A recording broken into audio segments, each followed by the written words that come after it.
There is eligibility criteria for the project search. An individual must be 18 to 21 years of age and on a current IEP, have met all academic requirements for high school graduation, but do not have a signed diploma, must have a second grade math and reading skills, have good attendance in high school, have independent personal hygiene and grooming skills, maintain appropriate behavior and social skills in the workplace, take direction from supervisors and can change behavior, be able to communicate effectively, updated immunizations, meet eligibility requirements for vocational rehabilitation services, and desire and plan to work competitively in the community at the conclusion of the project search program.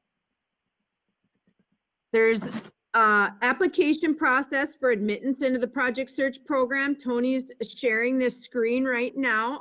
So it has the prior screen he had was the eligibility, and here you can find our application on the project search website.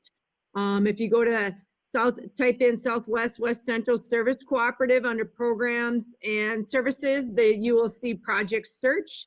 And on our website, we have the application.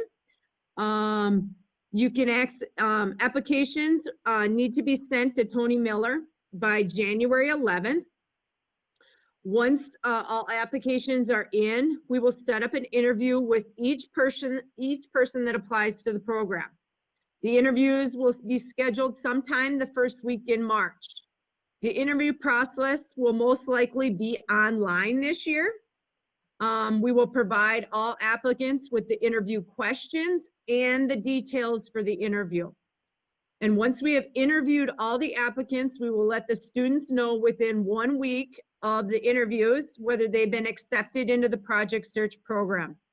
Once students are accepted into the program, we will work with their high school special ed teachers to plan and prepare for the 2021-22 project search program.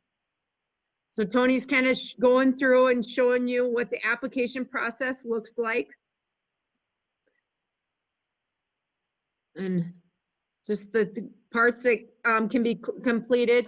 So you can either print this and handwrite on the applications, or there is an edited one that you can download it and type in your information there. And again, those are due January 11th of 2021, and you will mail those to Tony Miller, and that address is right on the first page of the application.